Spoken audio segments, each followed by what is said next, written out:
14 years old, hands cuffed, wrists still small enough that the metal bracelets hung loose like twisted jewelry. He sat in the center of that courtroom with a smirk that made the gallery hold its breath. The judge hadn't even entered yet, and already, this child was smiling. 3 victims, 3 names being called, 3 families sitting in the gallery with shattered eyes. And he laughed, not loudly, just a quiet, arrogant exhale that said everything. I'm 14. You can't touch me.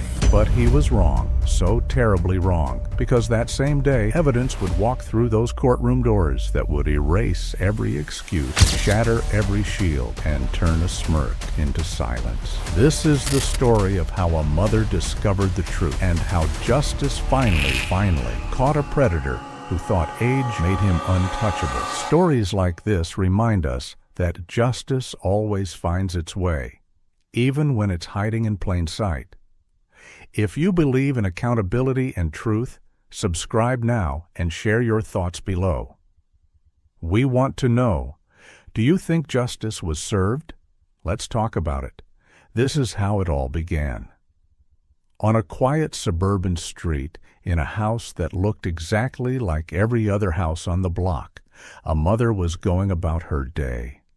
She worked 2 jobs, cleaned other people's homes in the mornings, managed a retail store in the afternoons.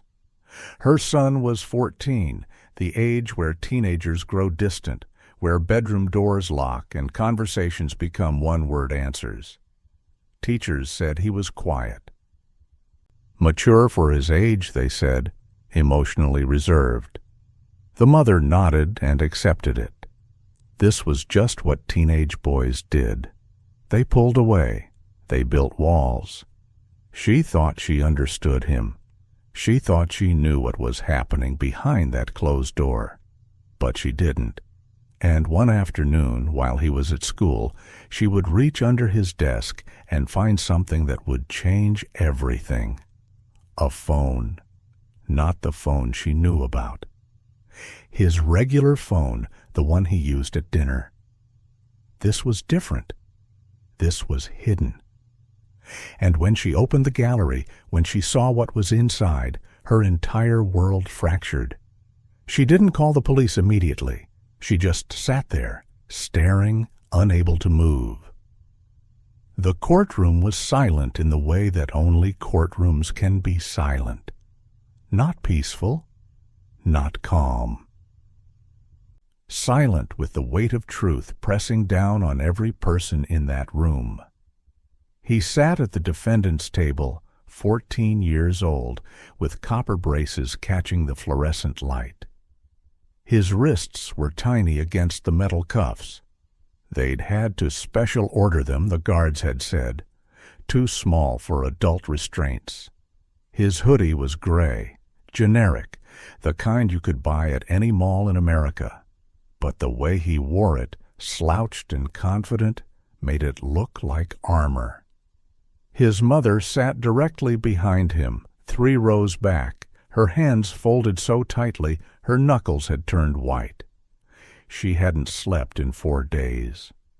The detective had shown her the phone twice. She'd asked them to show her again, as if somehow the images might change. They never did. The gallery was packed. Victim families occupied the first 2 rows on the left. An elderly woman with silver hair gripped a tissue box like it was the only thing keeping her tethered to earth. Next to her, a man in a dark suit stared at nothing.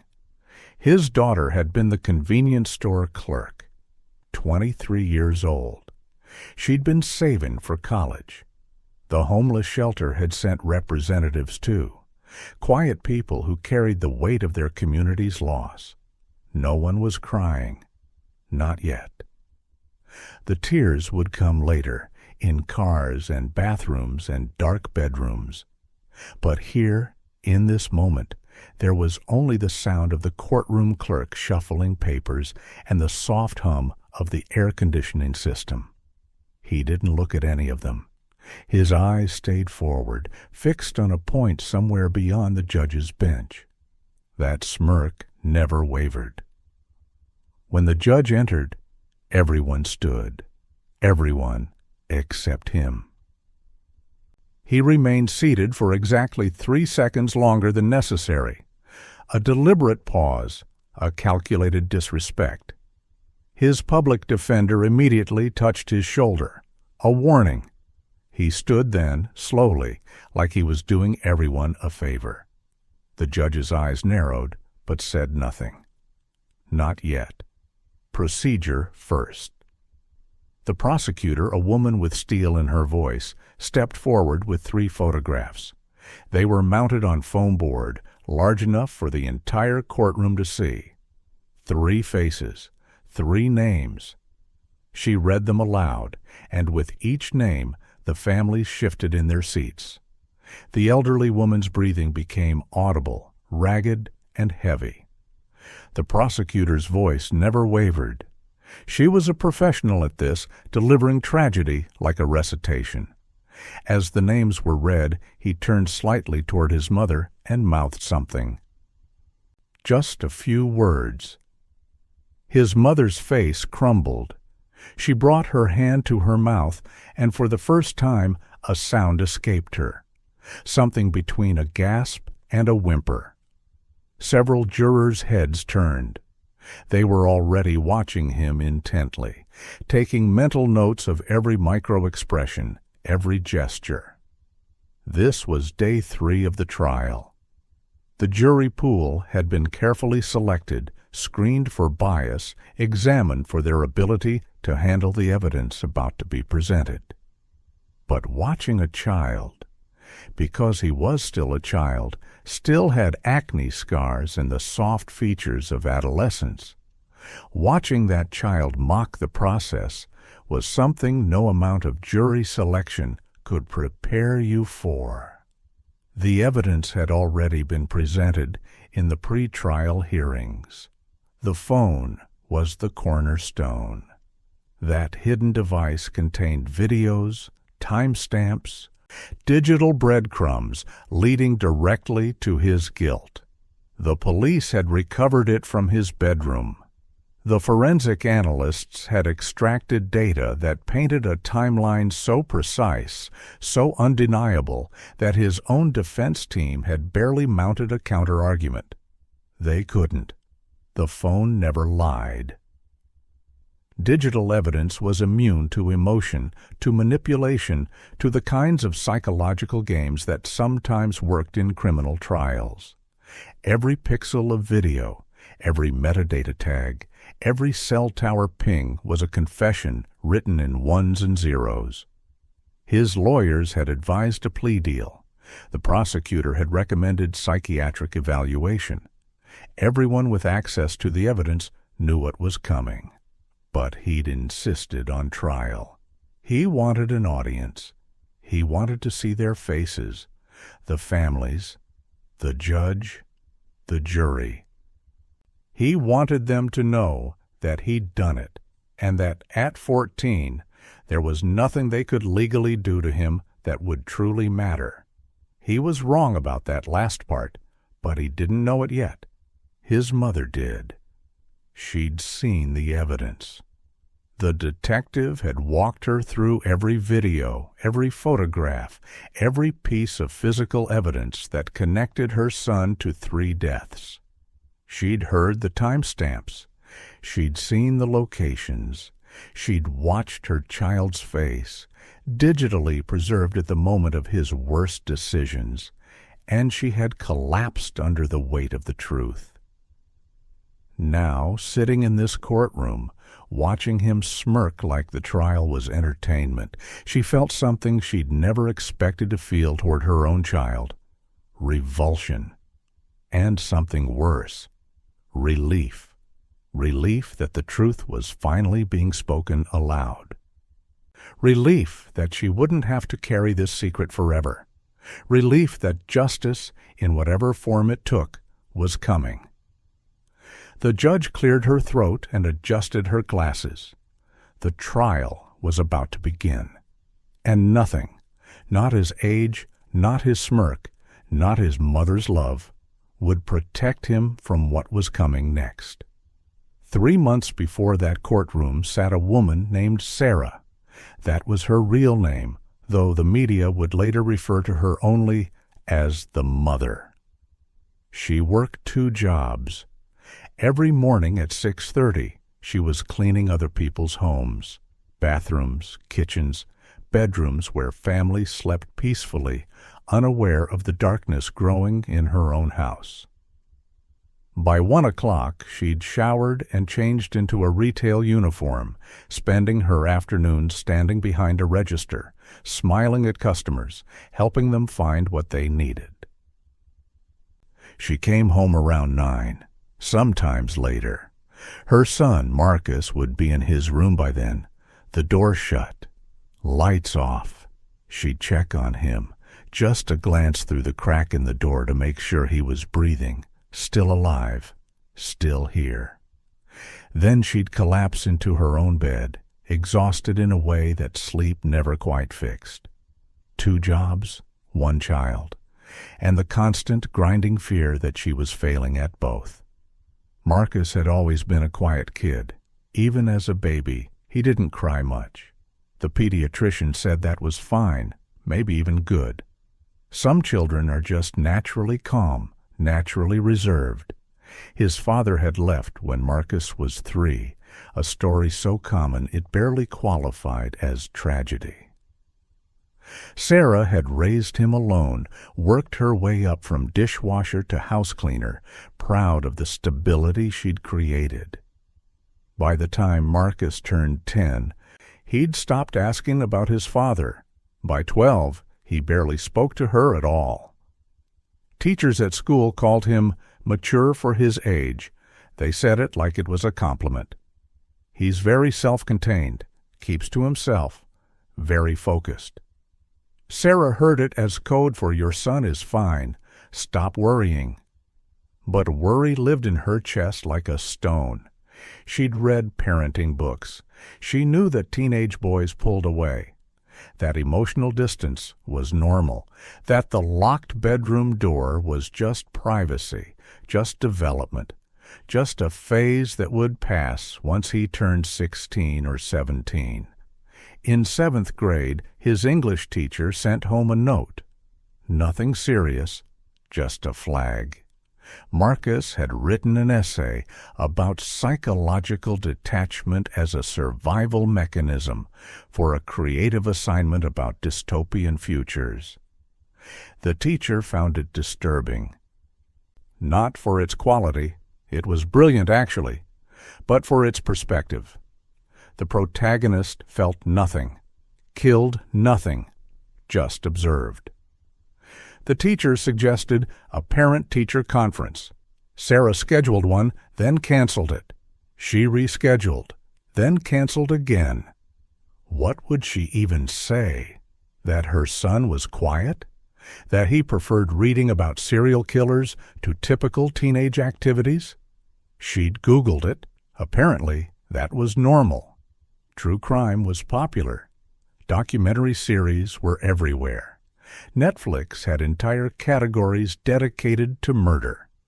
Kids watched this stuff. It didn't mean anything. The stone in her chest got a little heavier, but she pushed the feeling down.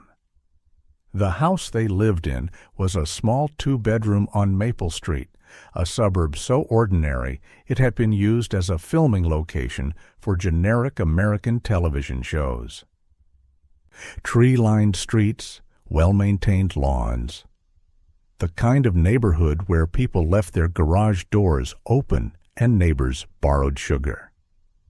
Crime happened here so rarely that when it did, the entire community talked about it for months. Sarah had chosen this neighborhood specifically because it felt safe. She wanted Marcus to grow up in a place where the biggest dangers were cars driving too fast and the occasional house party getting too loud. The irony of this choice would haunt her later. How she'd built this sanctuary, paid premium rent for peace of mind, only to discover that the greatest danger lived within its walls, had always lived there, had been growing silently in her own child. His bedroom was on the second floor, at the end of the hallway. Sarah had decorated it when he was 10. Blue walls, a constellation ceiling that glowed in the dark, posters of soccer teams and musicians. By the time he turned 13, he'd removed most of it. The posters came down. He painted the walls dark gray without asking permission. He put a lock on the door, an actual lock which she should have understood as a warning, but instead accepted as reasonable. Teenage boys needed privacy, but the lock meant she never went in anymore. She'd knock, and he'd open the door just wide enough to talk through. He'd bring his laundry downstairs. He'd come to dinner when called. But that room, that space that used to be so familiar, became a separate world. She told herself this was healthy. Boundaries, independence, all the things parenting books said teenagers needed. What she didn't see were the late-night hours when he sat at his computer with the lights off. What she didn't hear were the videos he watched on muted audio, the browsing history he carefully deleted each day, the second phone he kept hidden because it had a different service plan, a different number, a different identity. She didn't see him filming. She didn't see him editing. She didn't know that he'd learned to extract data, to hide digital footprints, to operate in spaces where no parent would ever think to look. He was careful. That was part of what made him dangerous. He wasn't chaotic or reckless. He was methodical. He planned. And while his mother was working her second job, standing behind a register and counting down the hours until closing time, her son was building something in the darkness of his room. Something that would eventually crack their world in half. One Tuesday afternoon in September, Sarah came home early. Her manager had sent her home because a shipment had arrived damaged and they needed to recount inventory the next morning. She had an unexpected 4 hours of free time, a rarity so profound that she decided to do something kind for herself. She'd clean Marcus's room, not snoop, just tidy, just change the sheets, and maybe organize the pile of clean laundry that had been accumulating on his desk. She knocked on the door. No answer. He was at school. She knocked again anyway. Habit, respect, the last thread of permission between a mother and her teenage son. Then she opened the door and stepped inside. The room was darker than she expected. He'd hung blackout curtains. The computer sat on the desk, monitor dark. Books were stacked in careful piles. Everything was organized, almost obsessively so. She started with the laundry, folding shirts, arranging them in the drawer. That's when her hand touched something cold. Metal. Taped to the underside of the drawer, secured with black duct tape. A phone. A second phone. Her heart did something strange, accelerated, and stopped simultaneously. She pulled it free. The tape resisted. She pulled harder, and then she held it in her hand. This small rectangular device that didn't belong, shouldn't exist, contained secrets she wasn't sure she wanted to know. 2 weeks before Sarah found that phone, something happened on Maple Street that would later serve as the beginning of everything. The beginning of the investigation, the beginning of the end. The beginning of a timeline that forensic experts would eventually reconstruct with perfect precision. But on that September morning, it was just a tragedy. A senseless, ordinary tragedy of the kind that happens in suburbs, in quiet neighborhoods, in places where people believe they're safe. Robert Chen was 73 years old. He lived 4 doors down from Sarah and Marcus in a house he'd owned for 38 years. His wife had passed away 6 years prior. His children lived out of state, California and Texas. He spent his days gardening, reading on his porch, driving to the grocery store, attending community board meetings where he voted on things like street lamp brightness and park maintenance. He was the kind of neighbor who waved hello and asked how you were doing and actually listened to the answer.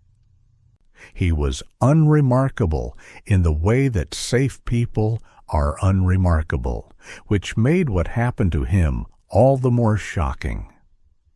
His daughter found him. She'd driven up from out of state for a surprise visit, wanting to spend a few days with her father before the holidays. The garage door was open. The house was quiet. She found him on the concrete floor of the garage, positioned between his car and the wall, near the workbench where he kept his tools. Her scream brought neighbors running. Within minutes, the quiet street filled with sirens. Police cars lined the block. An ambulance pulled up, though everyone understood it was too late for the paramedics to help. The body had been there for at least 24 hours, maybe longer. The medical examiner would determine the exact time frame later. For now, there was just the shock of it, a violent intrusion into the peaceful routine of suburban morning. Neighbors stood on their lawns and bathrobes, watching. Some covered their mouths. Some cried. Others just stared, processing the fact that violence didn't happen here. Violence happened in other places, other neighborhoods, other people's streets. Not here. Not to someone like Robert Chen. The initial investigation proceeded along predictable lines. Police assumed burglary gone wrong. Robert's house had been entered through the garage side door.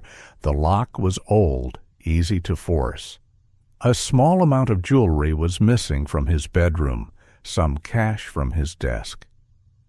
The logical conclusion, a burglar had been caught by Robert, a confrontation had ensued, and Robert had been struck repeatedly with a heavy object, later identified as a crowbar from his own workbench. Blunt force trauma, the medical examiner reported, multiple impacts. The violence had been significant. But burglaries sometimes turned violent. Desperate people did desperate things. The neighborhood watch organized a meeting. Police officers increased patrols. Residents installed new locks and security cameras. The community grieved and gradually returned to normal. It was a tragedy, but it was a comprehensible tragedy. A crime with a motive, property theft, that had escalated into violence. Sad, but explainable. The detective assigned to the case was named Morrison, 15 years into homicide work, experienced enough to know that most murders followed predictable patterns. He reviewed the security footage from neighboring homes. The footage was grainy and unhelpful, cars passing, people walking, nothing suspicious. He interviewed neighbors. No one had heard anything unusual. No one had seen unfamiliar vehicles. The garage was set back from the street, partially obscured by trees and a fence, an ideal location for someone to work unobserved.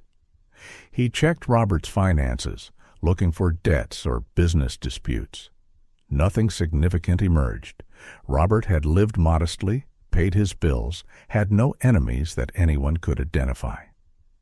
The case began to develop the flat, unsolvable quality that cold cases acquire. Leads dried up. The investigation slowed. Within 2 weeks, the file had moved to the bottom of Morrison's stack, waiting for new evidence that might never arrive. But new evidence existed. It was just overlooked. The forensic technician who'd processed the garage had photographed everything meticulously: the body's position, the blood spatter pattern, the crowbar, the jewelry scattered across Robert's dresser. In one of those photographs, taken of the garage floor near where the body had been found, was a partial footprint in dried mud. The photograph had been filed in the evidence log. The mud, unfortunately, had been cleaned up by the daughter while she waited for police to arrive, her brain not yet comprehending that the garage floor was a crime scene requiring preservation. The footprint was preserved only in the digital image. It was small, smaller than an adult foot. The forensic analyst had noted this but moved on. Burglaries often involved multiple offenders. This could have been a lookout, a younger accomplice. The print was too partial to match against anything useful without a suspect to compare it to. What no one considered, what the investigation completely failed to explore, was the possibility that the killer wasn't an adult at all, that the small footprint wasn't evidence of an accomplice, but of the primary offender, that the school shoes worn by Marcus, black Adidas sneakers, size 8, the standard footwear of teenage boys everywhere, had left an imprint that matched the mud pattern found at the crime scene. This was the kind of detail that could only be connected once you knew who to look for, once you had the suspect in custody and could compare his shoes against the forensic photographs. Once you understood that a 14-year-old boy was capable of walking into his neighbor's garage and committing violence with a calculated, methodical precision. For now, the death of Robert Chen remained unsolved in the official records. Just another sad statistic, another cold case collecting dust. His daughter returned to California. The house was eventually sold. New neighbors moved in. The street forgot about him, as streets do, as communities do, gradually healing the wound through the simple act of moving forward. But the evidence was still there, hidden not in the case file, but in the photographs, in the metadata, in the digital record that would eventually be examined when a detective finally had a face to match against the partial footprint. The mud under Robert's fingernails would be analyzed. It would match the soil composition from his own yard and from the path between his house and the one 4 doors down. Every scientific detail would eventually align. But for now, 2 weeks before the phone was found, before the investigation began, before everything unraveled, Robert Chen's death remained a mystery. Yellow tape fluttered in the breeze as the sun set over Maple Street.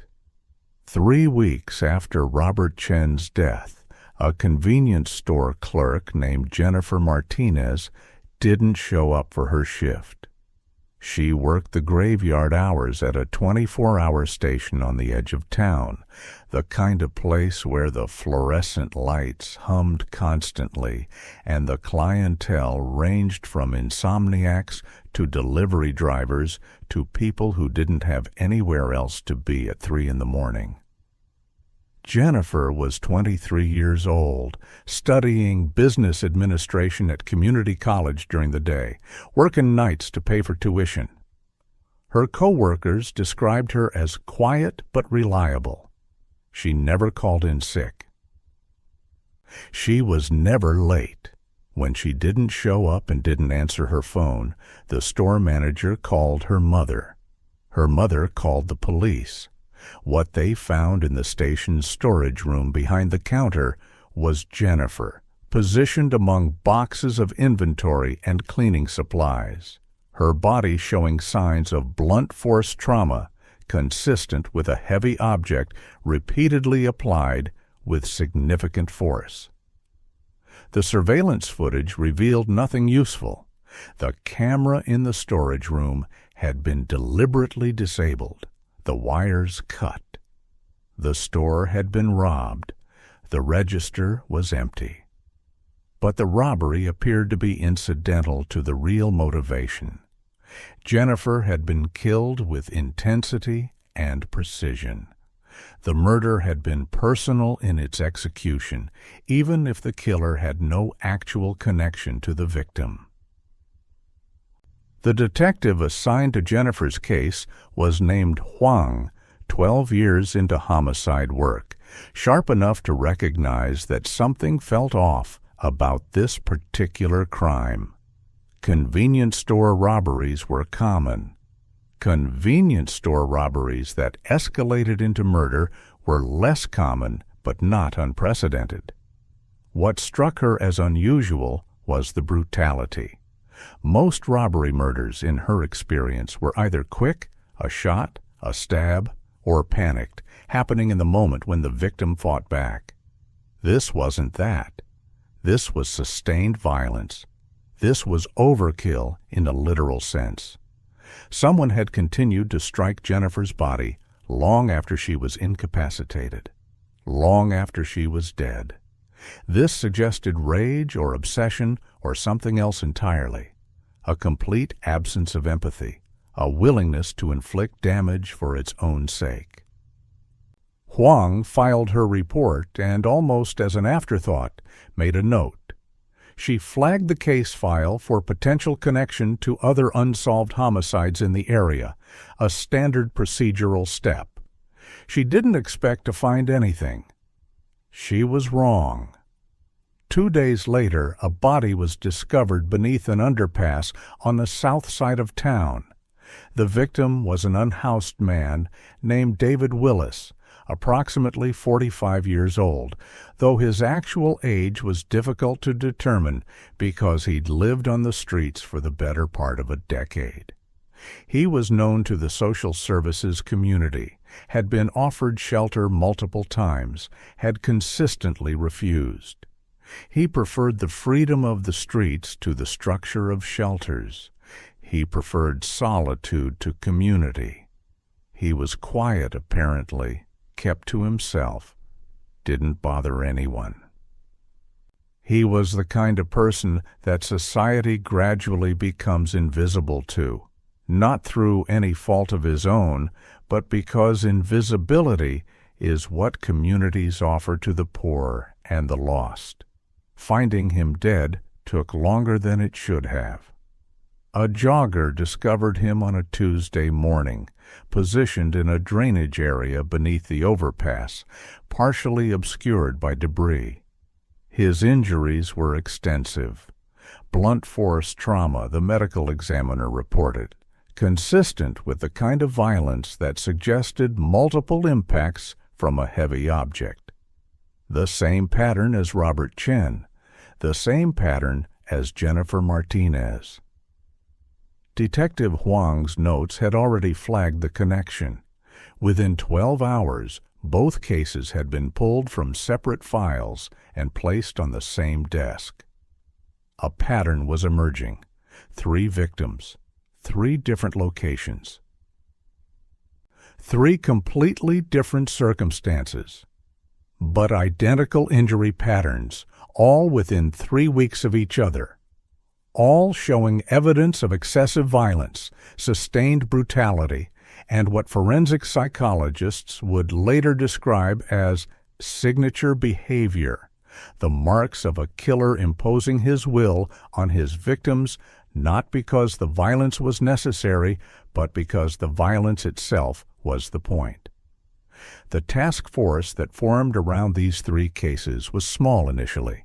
Just Huang and Morrison and 2 uniformed officers assigned to canvass neighborhoods and interview witnesses. But the resources grew as the pattern became undeniable. 3 murders. 1 killer. Possibly? The timeline suggested the killings were accelerating. The gap between the first and second murder was 3 weeks. The gap between the second and third was less than 2 weeks. If this pattern continued, there would be another body soon, There would be another victim. The media seized on the narrative immediately. Local news ran evening stories about a possible serial killer in the suburbs. The sensationalism was inevitable, but unhelpful. Residents became paranoid. False reports flooded police lines. Every suspicious vehicle, every stranger walking at night, every young person hanging around a parking lot became a potential lead. Most of the leads were worthless, but some of them contained seeds of truth.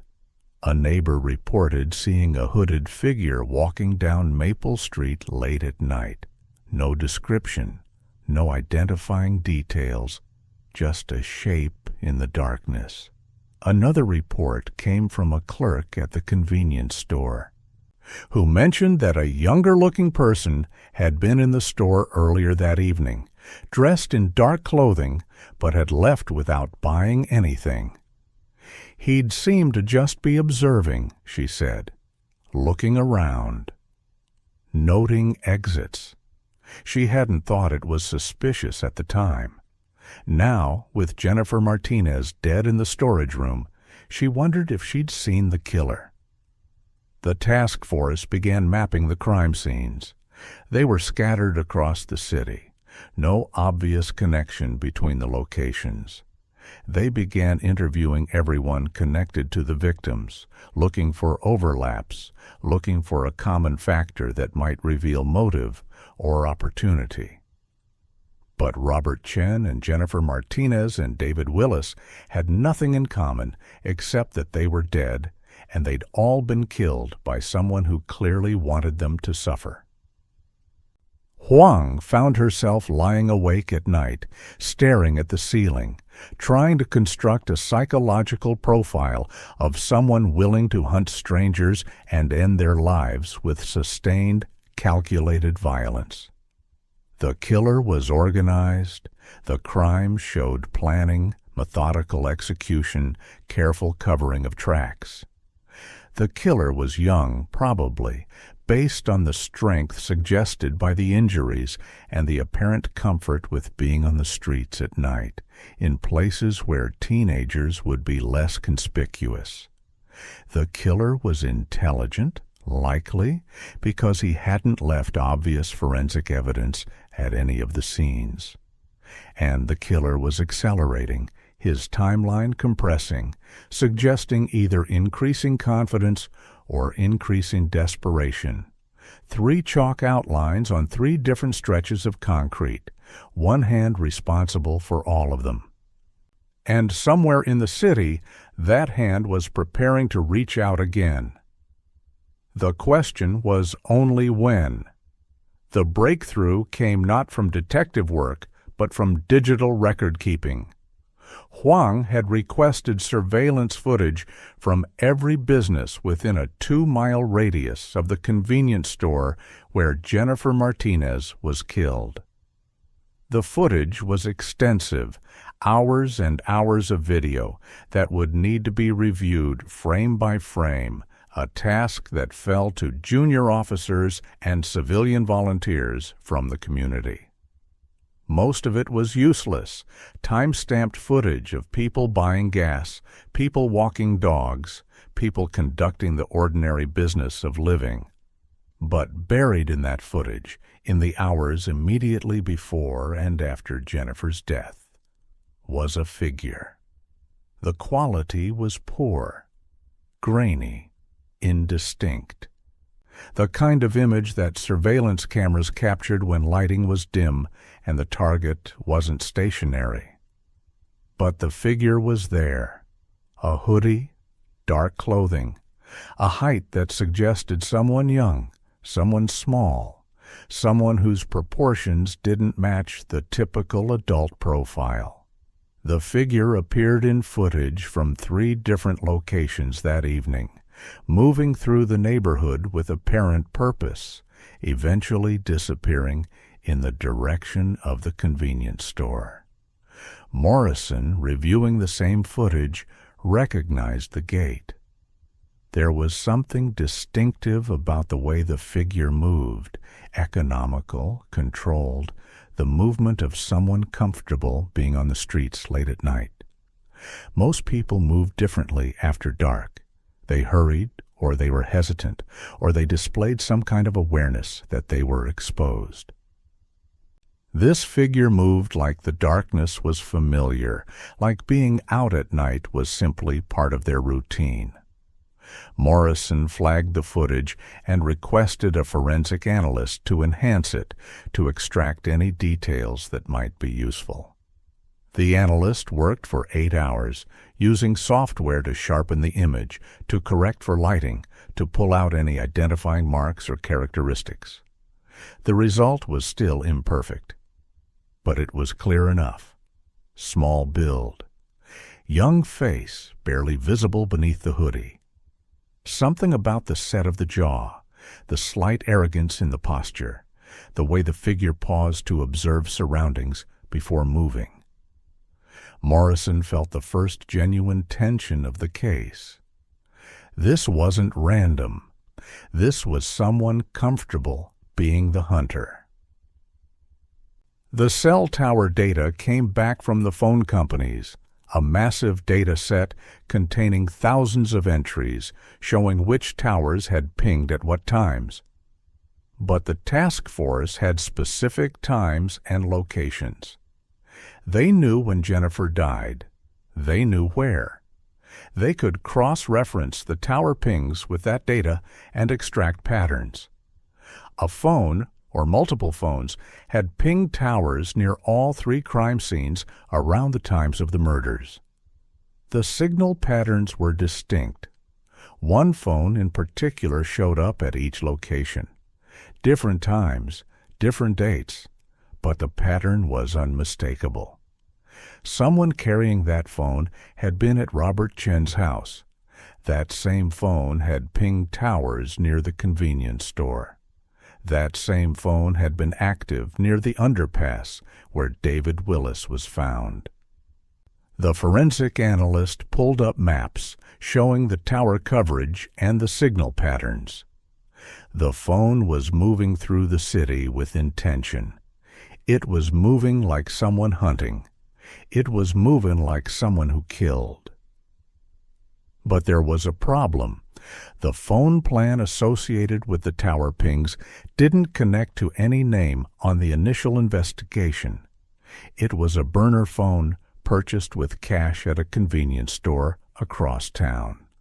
No identifying information, no billing address, no way to trace it back to an owner without additional evidence.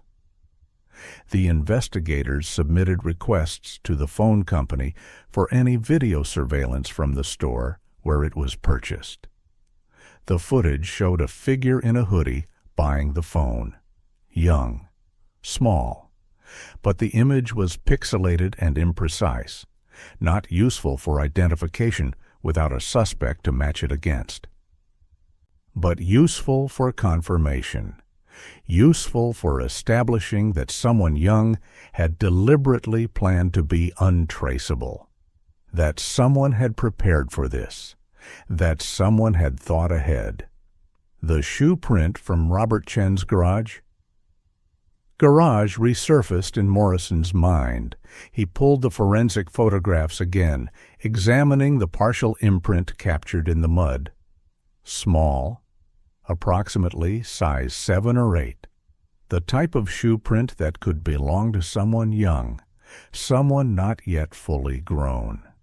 He requested the forensic analyst to create a database of that print, to input the measurements, the tread pattern, to prepare it for comparison. Once they had a suspect, they could match the shoe. Once they had a suspect, everything would fall into place.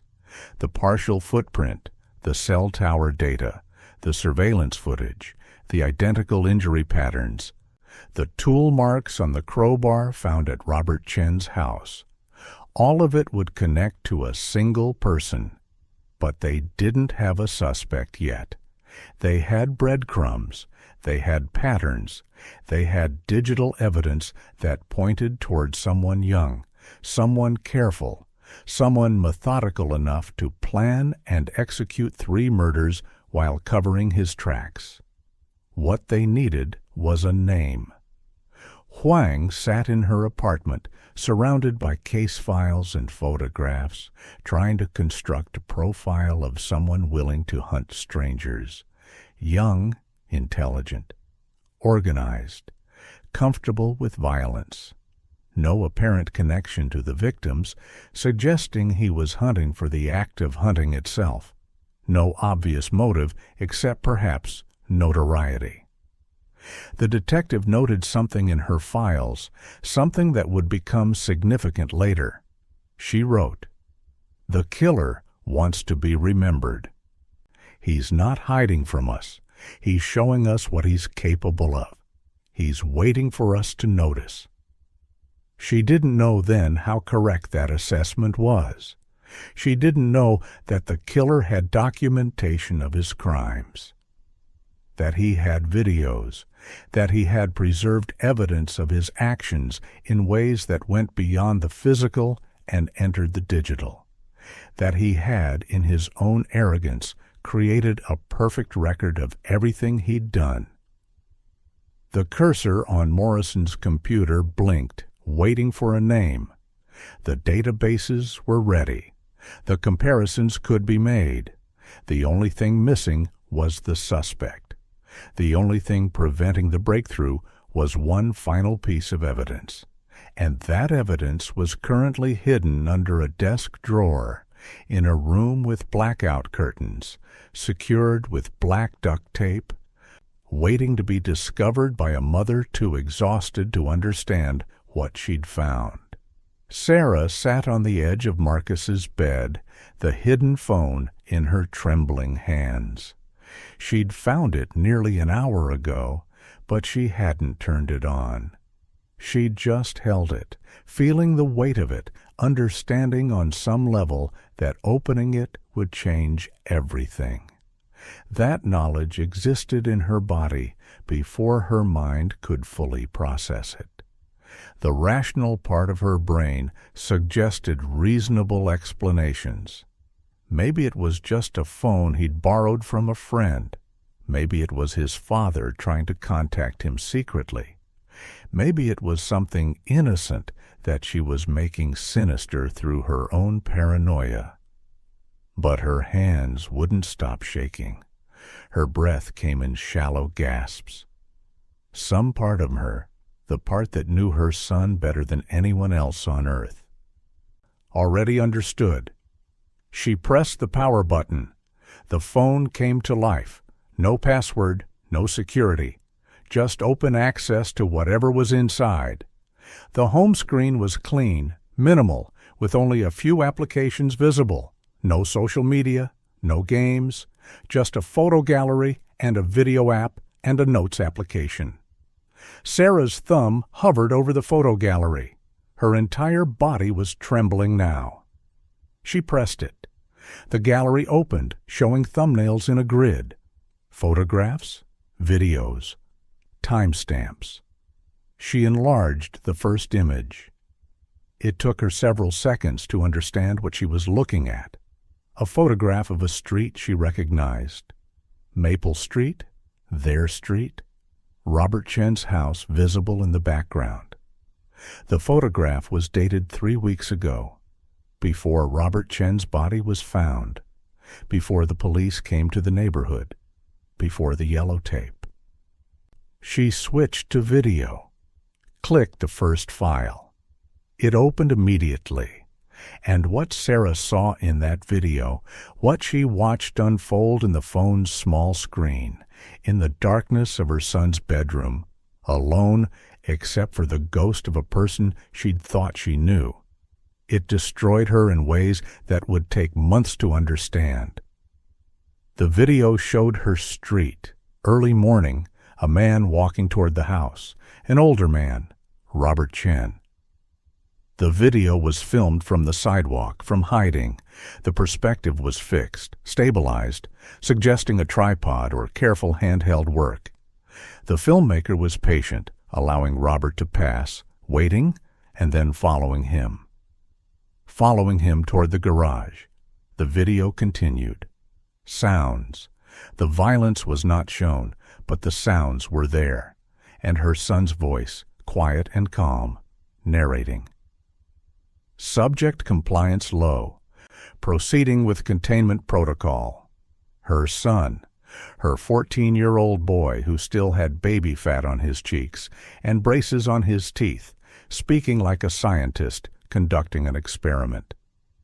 Describing the murder of an elderly neighbor in clinical, detached language. Sarah made a sound she didn't know she was capable of making. It was between a gasp and a scream, something that her body produced involuntarily, a sound of pure horror and denial. She dropped the phone. It fell to the carpet. She didn't pick it up. She couldn't. Her legs gave out. She collapsed backward onto the bed, staring at the ceiling, unable to process what she'd just witnessed. Her son had killed someone. Her son had documented it. Her son had kept the evidence, had preserved it in video format with careful audio narration like he was proud of it. Like he was wanting someone to find it. There was more. She knew there was more, but she couldn't bring herself to look immediately. She sat in the darkness of his room, in the space she'd raised him, and tried to breathe, tried to remember how breathing worked. Minutes passed, or hours. Time had lost its meaning. Eventually, the compulsion to know overwhelmed the compulsion to hide from knowledge. She picked up the phone again, hands still trembling. She scrolled through the gallery. More photographs, more videos, different locations. The convenience store, the area beneath the overpass.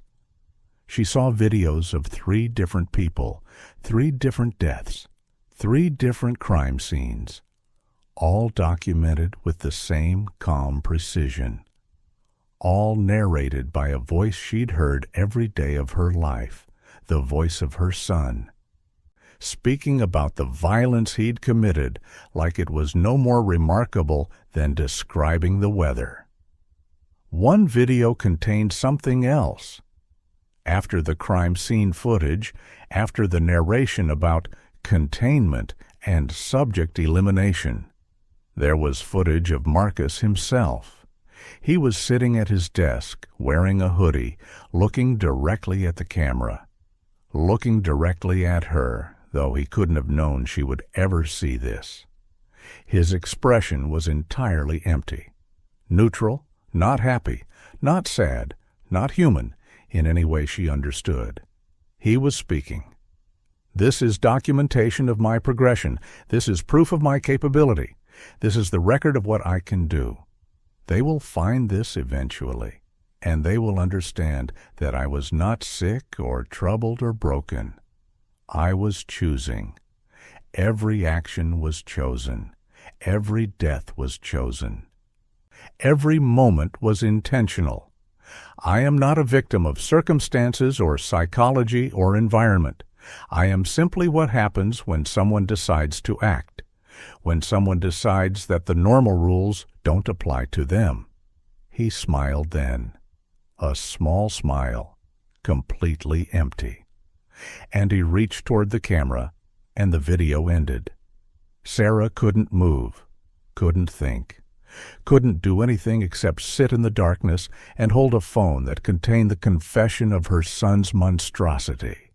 She knew in that moment that she would have to call the police, that her son was a murderer, that her love for him couldn't change the evidence, that whatever she'd failed to do as a mother, whatever she'd missed or ignored or dismissed, it was now irrelevant. The evidence was irrefutable. The phone was irrefutable. And he had wanted her to find it, wanted someone to find it, wanted the world to know what he was capable of.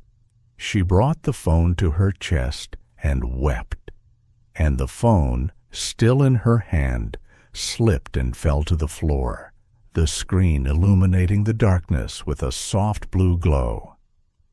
The interrogation room was small and fluorescent bright, the kind of space designed to make suspects uncomfortable through simplicity and exposure. But Marcus didn't seem uncomfortable.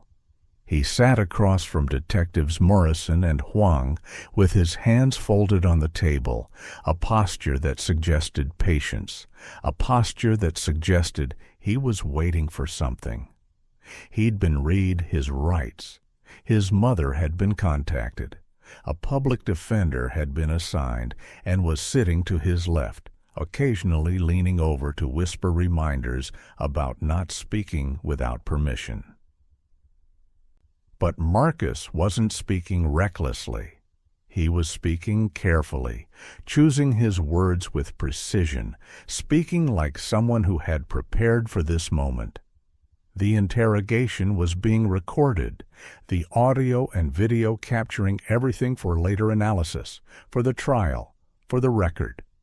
Morrison started with the basics: name, age, address, confirmation of the items recovered at the house, the phone, the videos, the documentation. Marcus confirmed everything with small nods. Yes, yes, yes, as if confirming minor administrative details. Then Morrison shifted to the murders themselves. He described the injuries sustained by Robert Chen. He watched for a reaction. Marcus blinked once, then nothing. Huang slid photographs across the table. Crime scene images, body positioning, injury patterns. Marcus looked at them with the same expression someone might use to examine a menu. He leaned forward slightly, studying the details. The trauma patterns are consistent with repeated blunt force application, he said quietly. His voice was calm, almost conversational. But the angle of the injury suggests the subject was already incapacitated. The continued application of force afterward was excessive, unnecessary for containment. Huang felt something cold move through her chest. He was describing the murder of an elderly man using clinical terminology, and he was analyzing it like he was critiquing someone else's work, like he was assessing the quality of the technique rather than confronting the fact that he'd killed someone. Morrison leaned forward. Marcus, these are real people. Robert Chen was 73 years old. Jennifer Martinez was 23. David Willis was... Marcus interrupted. Was approximately 45, though exact age determination is difficult given the extended outdoor exposure and potential substance abuse history, affecting cellular degradation. He said it matter-of-factly, like he was correcting a minor error in a report. Huang watched his eyes. There was nothing behind them, nothing showing remorse or fear or humanity responding to the description of his own violence. Just intelligence. Cold, clinical intelligence observing itself from outside its own skin. Morrison pressed. He described the suffering, the terror these victims might have experienced. He appealed to Marcus's conscience. Surely, he suggested, Marcus understood that he'd caused pain, real pain, to real people who had families, who had loved ones, who didn't deserve to die. Marcus looked at the detective like he'd said something naive. "I understand causality," he said. "I understand that my actions resulted in cessation of life. I understand that others have emotional responses to death.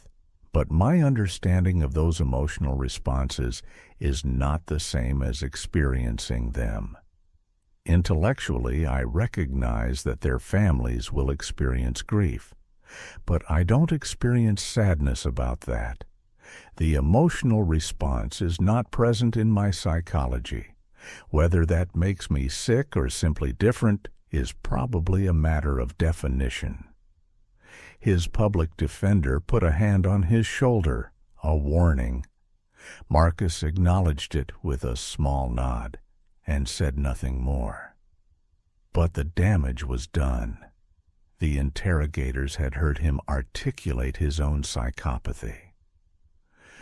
They'd heard him describe the absence of remorse with the precision of someone describing a weather pattern.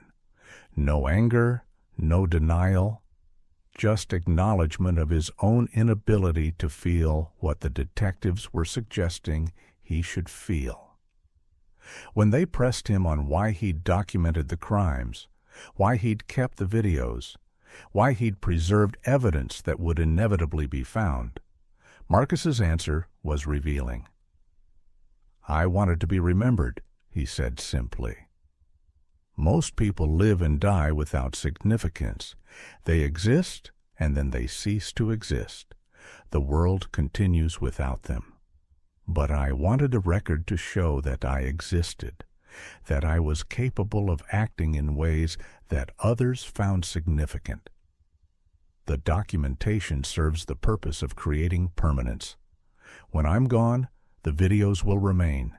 The evidence will remain. People will study what I did. That's significance. That's meaning. He said it like he was explaining a philosophical concept, like the fact that 3 people were dead was merely incidental to his desire for notoriety. Morrison and Huang exchanged looks. They were listening to someone articulate his own pathology with stunning clarity, someone without the filters of guilt or denial or social pressure to perform remorse. The interrogation continued for 6 more hours. Marcus answered every question. He was cooperative, even helpful, explaining his methods, his planning, his selection process for victims. He explained that he'd chosen people who were isolated, elderly neighbors with no family nearby, service workers without close friends, homeless individuals without community. He'd chosen them deliberately because their disappearance or death would take longer to trigger investigation. He'd chosen them because they were less likely to be missed immediately. This wasn't random. This wasn't impulsive. This was someone who had studied the problem, understood the variables, and acted with calculated precision. And when Morrison finally asked him directly, "Do you understand what you've done?" Marcus answered with brutal honesty. "I understand that I killed 3 people. I understand that society will require punishment. I understand that I will spend the remainder of my life in an institution. I understand all of this. What I don't understand is why you expect me to feel remorse about it." At one point, late in the interrogation, Morrison made a tactical error. He told Marcus that the case was airtight, that the evidence was overwhelming, that he would be convicted and would spend his life in prison. Morrison meant it as a reality check, as a moment of reckoning. But Marcus received it differently. He smiled slightly. "I'm 14, he said. "What can you possibly do to me that will matter? I'll be in juvenile detention for a few years. And then when I age out of the system, I'll be released or transferred to adult custody. But there's a limit to how much damage prison can do to someone who's already comfortable with isolation. You think this is a punishment. I think this is inevitability. You think I should be afraid. But I've already decided that I don't experience fear the way you do." His public defender had put his head in his hands at that point, because Marcus had just articulated in clear language his own belief that the justice system couldn't touch him, that age was armor, that even life in prison was acceptable because he didn't have the emotional capacity to be destroyed by it. A chair scraped backward as Morrison stood up. The decision was made on a Thursday afternoon. The evidence was conclusive. The confession had been recorded. The prosecutor had enough to move forward with charges. Marcus would be arrested at school. The police superintendent made the call deliberately.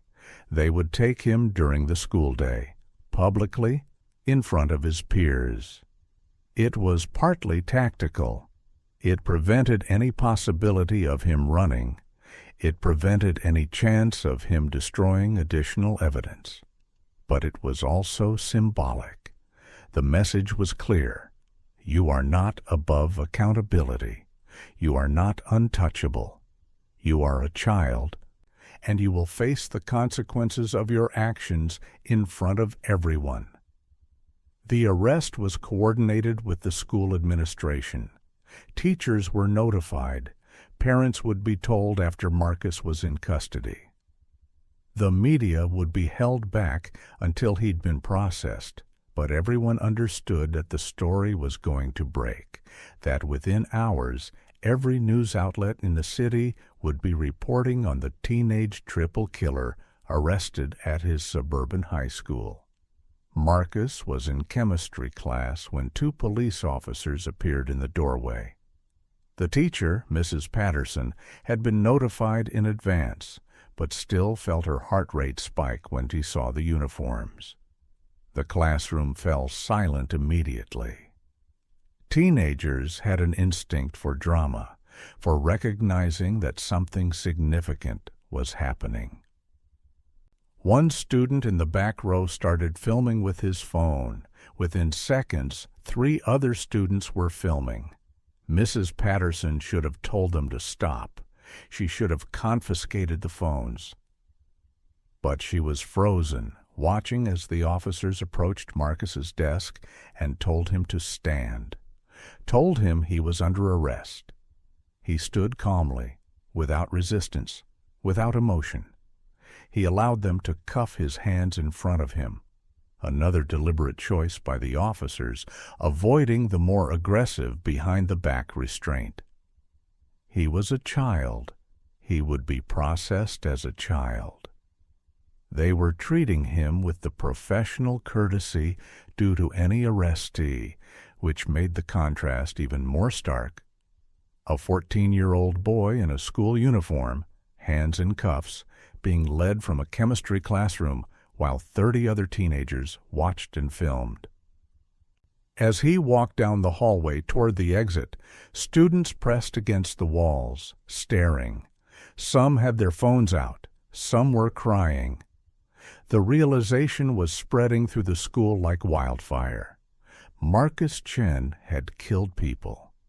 Marcus, who sat in the back of the library during lunch.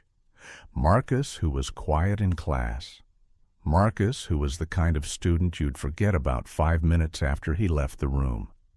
That Marcus, that normal-looking boy, was a murderer. The officers led him to the patrol car parked in front of the school. The media had already begun to gather, despite the order to hold back. Journalists and cameramen stood behind the police barrier, shouting questions. Marcus was helped into the back seat. He didn't look at the cameras. He didn't react. He simply sat, composed, and allowed himself to be driven away. The video footage from student phones would be online within an hour. By evening, the images of Marcus's arrest would be broadcast on every local news station. By tomorrow morning, the story would have reached national outlets. Sarah sat in the police station waiting room, having been called and informed that her son was being arrested for 3 counts of murder. The fluorescent lights felt obscene in their brightness. The chairs were uncomfortable, plastic, designed for temporary seating. She'd brought nothing with her. Her phone, her purse, nothing else. She'd left work immediately, left her shift, left a voicemail for her manager that she wouldn't be returning. The detective, Huang, had told her gently that she didn't need to be here, that she could go home. But Sarah had refused. She needed to see this through. She needed to witness that this was real, that her son really had done what the evidence showed, that she wasn't experiencing some kind of dissociative breakdown from which she would eventually wake. She sat in the waiting room and felt every person looking at her. Did they know? Did they understand that she was the mother of the monster? That she'd failed so catastrophically that her own child had become a killer? The prosecutor, a woman named Elena Reeves, held a press conference at 4 o'clock in the afternoon.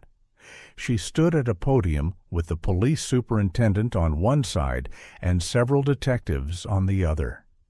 Behind her, displayed on a screen, were photographs of the 3 victims: Robert Chen, Jennifer Martinez, David Willis. Not how they'd been found. Just normal photographs, the way they'd looked when they were alive. Elena spoke with precision and authority. She announced the arrest of a 14-year-old male in connection with 3 counts of capital murder. She explained that the evidence was comprehensive. She outlined the investigation, the digital forensics, the surveillance footage, the phone evidence. She described the crimes in clinical, careful language. She did not sensationalize. She did not perform. She simply laid out the facts of what had been done and what the justice system would now do in response. The message was implicit in every word. You are not above accountability. Age is not armor. The media firestorm that followed was predictable and relentless. News helicopters circled the neighborhood. Journalists stood in front of the house on Maple Street, reporting live, speculating about warning signs and parenting and how a 14-year-old could possibly commit such violence. Experts were brought in. Child psychologists discussed early warning signs of psychopathy. Criminologists discussed juvenile justice and whether 14-year-olds could truly understand the consequences of their actions. The public was divided. Some people called for mercy, arguing that Marcus was a child and deserved the possibility of rehabilitation.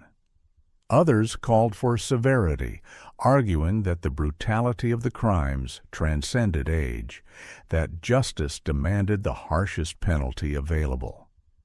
The polls showed the split almost exactly down the middle. But the court system didn't care about public opinion. The court system cared about evidence and law and procedure. The system was moving now. The machinery of justice had been set in motion, and Marcus, sitting in a juvenile detention facility waiting for his trial, discovered something he hadn't anticipated. Age might not protect you from the law, but childhood, real childhood, was about to become a luxury he could no longer afford. Handcuffs clicked shut with a finality that his intelligence couldn't talk away. The trial began on a Monday in November, 4 months after Marcus's arrest. The media presence was overwhelming. News vans lined the streets outside the courthouse. Satellite trucks with extended dishes occupied every available parking space. Inside, the courtroom was packed with journalists, victims' families, curious observers, and security personnel. The judge, a woman named Patricia Morrison with 23 years of judicial experience, entered the courtroom with the bearing of someone prepared to maintain order no matter what chaos she encountered. The jury had been carefully selected through a process that lasted 3 weeks. Each potential juror had been questioned about their ability to remain impartial, about their views on juvenile justice, about their own biases and experiences. 12 people and 4 alternates had been selected. They would decide Marcus's fate. They sat in the jury box with expressions of careful neutrality, each of them acutely aware that they were about to hear evidence of unspeakable violence. The prosecution began its case on Tuesday morning. Elena Reeves stood before the jury and laid out the narrative of the crimes. She was methodical, building the story from beginning to end, showing how Marcus had researched his victims, how he'd acquired tools, how he'd documented his actions. She called witnesses. Detectives testified about the investigation. Forensic analysts described the evidence. Cell tower data was presented on screens, showing the precise location of Marcus's phone at each crime scene. Surveillance footage was played.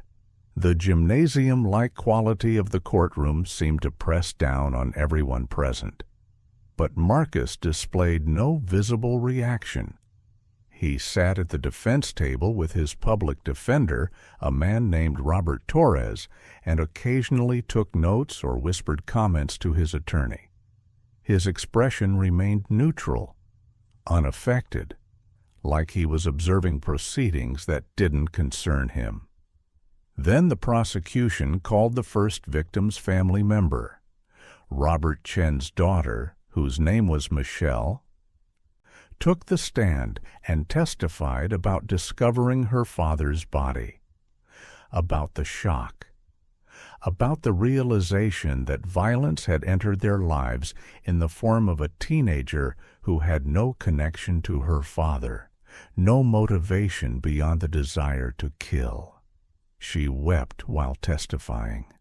Her voice broke. She described her father as a kind man, a thoughtful neighbor, someone who had deserved to live out his remaining years in peace. And as she spoke, Marcus smiled. Not a large smile, not an obvious smile that would immediately be visible to everyone, but a small smile, a slight lifting at the corners of his mouth, visible to anyone watching closely. Several jurors saw it. They noted it. They recorded the observation in their minds. A mother in the gallery gasped audibly. The judge's expression hardened slightly. When Jennifer Martinez's mother testified, describing her daughter's dreams of finishing college, of building a career, of the future that had been stolen from her, Marcus rolled his eyes. An actual visible eye roll, the kind of gesture teenagers typically make when they find something boring or irritating. The courtroom seemed to collectively catch its breath. The judge leaned forward. "Mr. Patterson," she said to Marcus, using his defense attorney's surname in a way that was clearly deliberate, a warning. Marcus's expression shifted to something that might have been contrition. But the performance was transparent. He was annoyed at being corrected. He wasn't remorseful about his crime. The jurors had seen it. The families had seen it. The message was clear. This child believed he was above the proceedings, above the pain of the families, above the justice system itself. The forensic evidence was presented over the course of 2 weeks. Phone records, video files, shoe print comparisons, cell tower data, toxicology reports. Everything built a narrative of guilt so complete, so airtight, that the defense had virtually nothing to challenge. Torres, the public defender, was competent and professional, but he was fighting a losing battle. The evidence was overwhelming. His only strategy was to raise questions about juvenile culpability, to argue that Marcus's brain hadn't fully developed, that the prefrontal cortex responsible for impulse control and decision-making wasn't fully formed at 14 years old. It was a standard defense in juvenile cases. Sometimes it worked, sometimes it didn't. In this case, it rang hollow against the testimony of Marcus's own words, preserved in video, discussing his crimes with clinical precision. But the most damaging moment came when the prosecution played the self-recorded video in which Marcus articulated his own understanding of what he'd done. The entire courtroom watched as the teenage boy sat at his desk, spoke directly to the camera about his capability, about his intentionality, about his understanding that his actions were choices. The jury watched his empty eyes and listened to his calm voice describe the murders as if he were reviewing a school project. When the video ended, there was silence in the courtroom. Complete, absolute silence. One juror had tears running down her face. Another was staring at Marcus with an expression of pure horror. The message was undeniable. This was not an impulsive teenager. This was someone who understood what he'd done and had deliberately documented it. Sarah, sitting in the gallery, finally broke. Her careful composure, maintained through weeks of testimony and evidence presentation, finally shattered. She wept openly, her shoulders shaking, her hand covering her mouth to muffle a sound. A victim advocate seated next to her put an arm around her shoulders, but Sarah couldn't be comforted. She was watching her son sit emotionless while the jury documented his monstrosity. She was watching him demonstrate repeatedly that he was fundamentally different from what she'd believed him to be. She was watching the death of the maternal love that had sustained her through this entire nightmare. When her son turned and looked at her, his expression didn't change. He simply looked, and then he looked away. As if she was no longer relevant to him, as if she'd ceased to matter. The evidence continued to accumulate, and with each new revelation, each new video, each new piece of digital proof, Marcus's composure began to crack slightly. Not much, but enough. The jurors noticed. They watched as the reality of his situation began to penetrate the armor of his arrogance. The prosecution's strategy for the final week of testimony was to present a comprehensive montage of evidence so overwhelming that ambiguity became impossible. Elena Reeves had choreographed this carefully with her team. They would move through the evidence methodically, each piece building on the last, creating an architectural structure of proof that the jury couldn't help but recognize as complete and irrefutable. The phone videos were presented again, but this time with forensic timestamps overlaid on the footage, showing the precise moment each video was recorded and demonstrating that the times aligned perfectly with the deaths of each victim. A digital forensics expert testified about the metadata embedded in each file, about how the information was impossible to fabricate, about how the phone itself created an immutable record of when and where each video was created. The jury watched the videos again, all of them, the preparation, the commission of the crimes, the aftermath, the documentation of what had been done. Then the shoe print evidence was presented with visual demonstrations. A forensic specialist stood before the jury and showed the partial footprint recovered from Robert Chen's garage alongside photographs of Marcus's shoes. The shoe had been seized during the arrest search. The tread pattern matched, the size matched, the wear pattern on the heel matched. The specialist explained the probability statistics, the mathematical likelihood that another person wearing the same type of shoe would have produced an identical imprint. The numbers were extraordinary, 1 in several million. The jurors leaned forward, absorbing the precision, understanding that this wasn't inference or supposition. This was physical evidence tying Marcus directly to the crime scene. And as the specialist presented this information, Marcus's composure shifted. His jaw tightened. His hands, which had been relaxed on the table, clenched into fists. For the first time since the trial began, he looked uncomfortable, uncertain. The arrogance that had sustained him through the prosecution's case was beginning to crack under the weight of undeniable proof. Cell tower data was presented next, displayed on large screens that showed a map of the city with Marcus's phone movements overlaid in real time.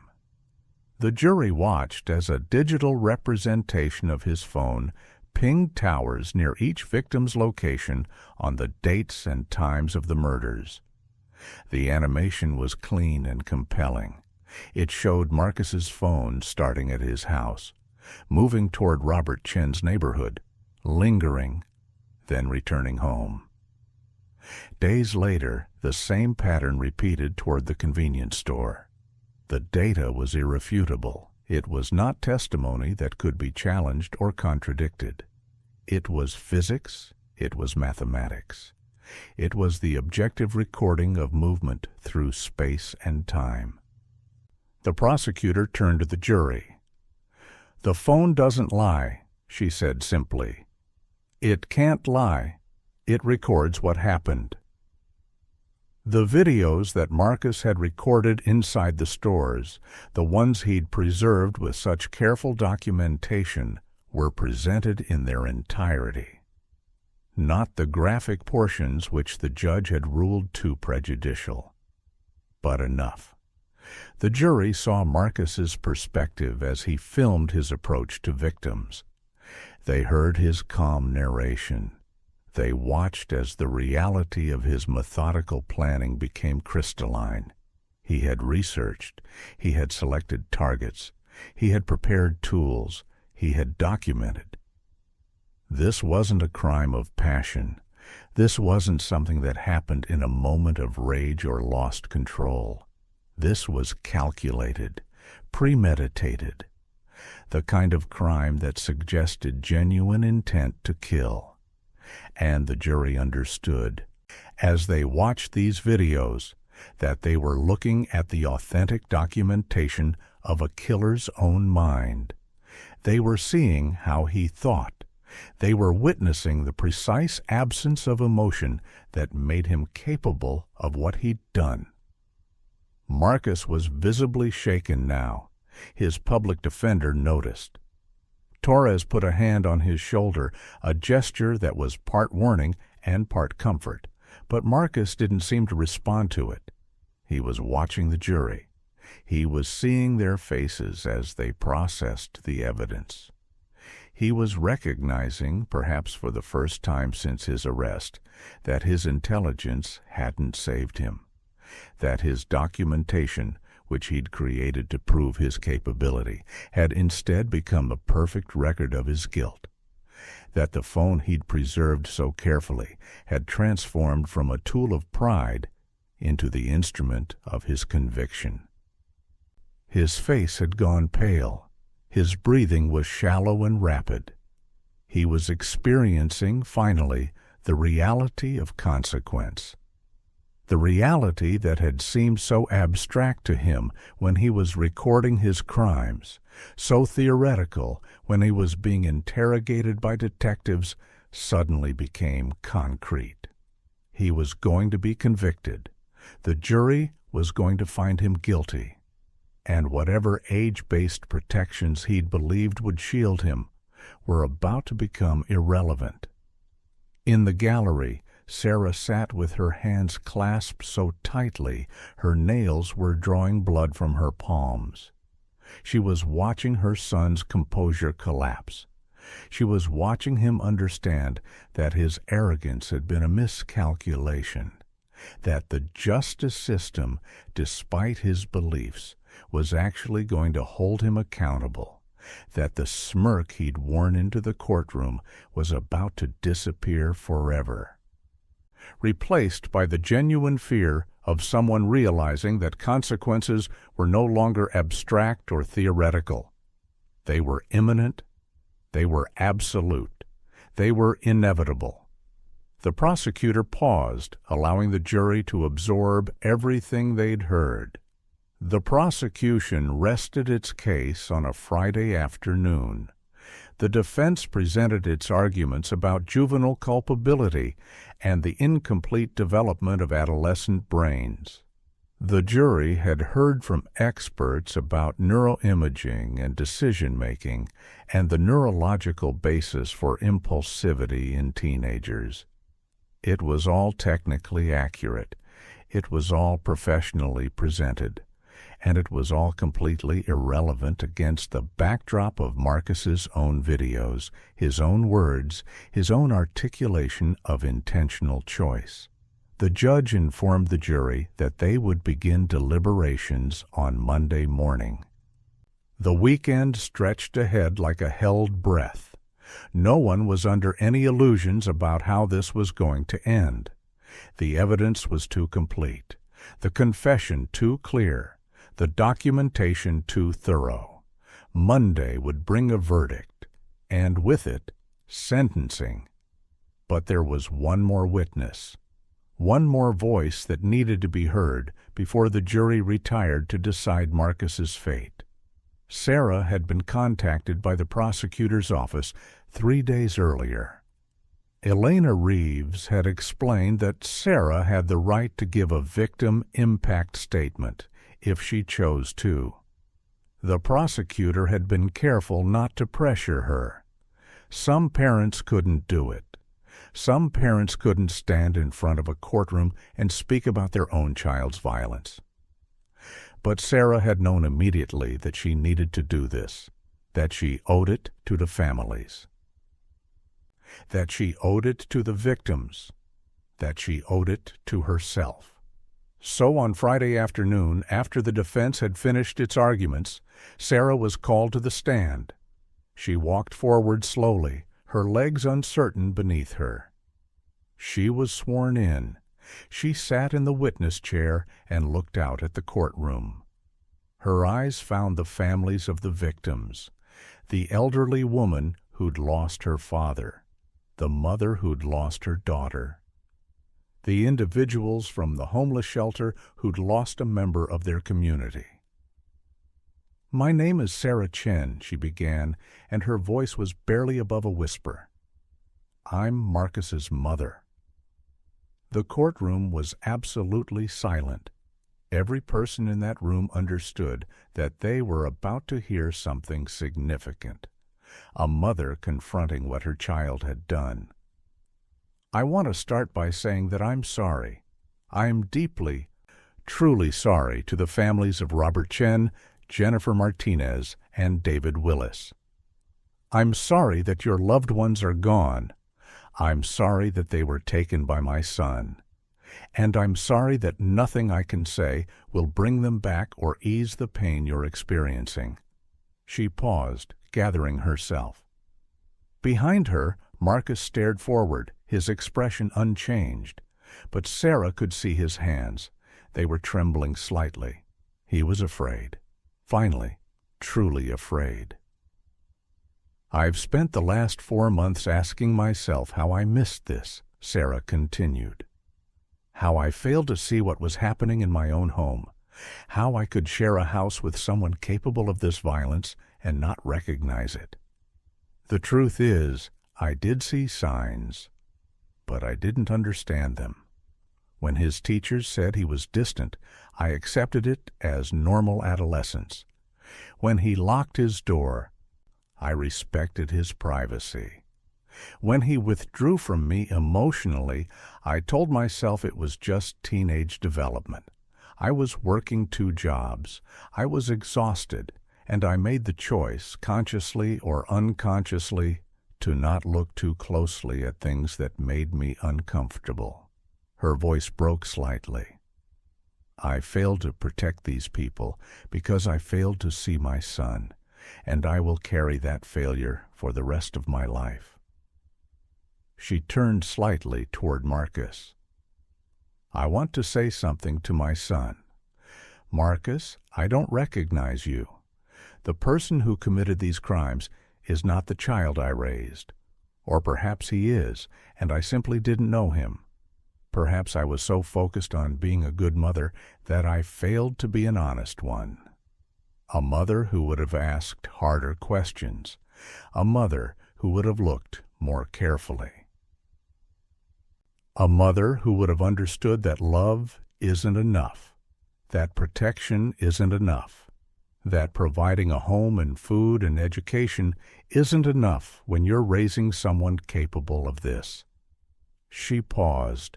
Her hands were shaking. I am your mother. That will never change, but I don't know who you are anymore. And I'm not sure I ever did. The courtroom was completely silent. Even the journalists had stopped their quiet note-taking. The jury was watching Sarah with expressions of profound sadness and something else. Understanding, perhaps. The recognition that this tragedy extended beyond the victims and their families to include a mother who was also grieving. Grieving not a death, but the revelation of a truth she should have seen. The loss of the son she'd believed she had. The confrontation with the person her son actually was. I want to say to the jury, Sarah continued, that my son's age is not a reason for mercy. He was old enough to plan, old enough to choose, old enough to document his own choices. He was old enough to understand what he was doing, and he should face the consequences of that understanding. Justice should be served not because of anger, but because accountability is the only way forward. For me, for the families, for him, for everyone. She stepped down from the witness stand and walked back to her seat. She didn't look at Marcus as she passed. She sat down, and the tissue she'd been holding fell to the floor. The jury deliberated for 2 days. 43 hours of discussion, of review, of examining evidence, of grappling with the reality of what they'd witnessed. The courtroom remained in a state of suspended animation during those hours. Media outlets speculated endlessly about what the jury was discussing, whether they were struggling with the age factor, whether some jurors were arguing for leniency. But anyone who'd paid attention to the evidence understood that this wasn't a difficult case. This was a case of comprehensive, undeniable guilt. The jury wasn't struggling with whether Marcus had committed the crimes. They were struggling with the weight of that knowledge. They were struggling with the reality that they were about to alter the course of a human life, to declare him guilty in a court of law, to set in motion a series of events that would result in sentences so severe that his childhood would become a distant memory. It was heavy work, even when the outcome was inevitable. But inevitability and difficulty were not the same thing. On Monday morning, the jury sent word that they'd reached a verdict. The courtroom filled immediately. Media representatives rushed to secure seats. The families of the victims entered quietly, holding each other's hands. Sarah was there, positioned behind the prosecution, slightly apart from the victims' families, but clearly marked as part of the community affected by this crime. The judge entered. The jury was brought in. 12 people who'd spent the weekend absorbing the weight of their responsibility. They looked exhausted. One woman had been crying. Her eyes were red and swollen. but their expressions were resolute. They had done their job. Now they would deliver the result. The court clerk stood. She asked the jury foreman, a man in his 60s with gray hair and an expression of profound weariness, whether they had reached a verdict. "We have," the foreman said. The clerk took the verdict form from him. She read it aloud. "On the charge of murder in the first degree in the death of Robert Chen, how do you find the defendant?" "Guilty," the foreman said. The word hung in the courtroom like a physical thing.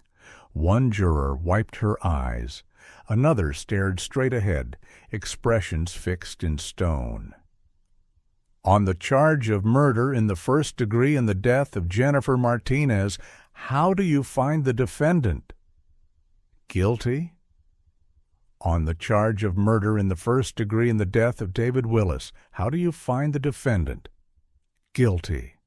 3 words, 3 guilty verdicts, 3 counts of premeditated murder.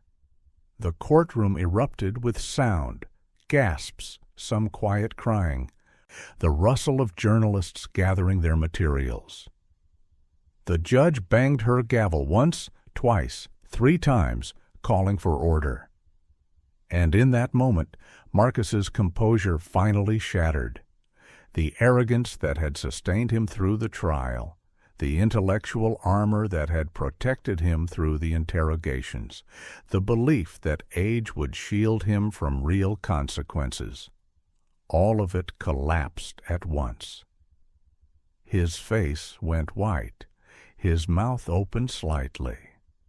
And for the first time since his arrest, Marcus Chen looked like what he actually was. A 14-year-old boy confronting the reality that the adult world would hold him accountable, that the shield he'd believed was impenetrable had turned out to be imaginary. His public defender put a hand on his shoulder. Marcus seemed barely aware of it. He was staring at the jury. At the 12 people who'd just declared him guilty. His eyes scanned their faces, perhaps looking for sympathy, looking for doubt, looking for any indication that his conviction could somehow be undone or reconsidered. But the jurors looked away. They couldn't hold his gaze. They'd made their decision. The verdict stood. In the gallery, Sarah watched her son's face transform.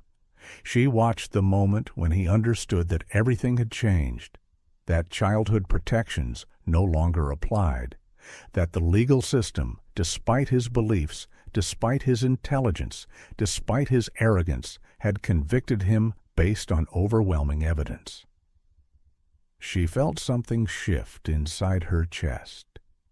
It wasn't joy, it wasn't satisfaction, it was something closer to resignation.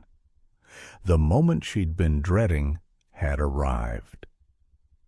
The moment when the system would begin to extract its price.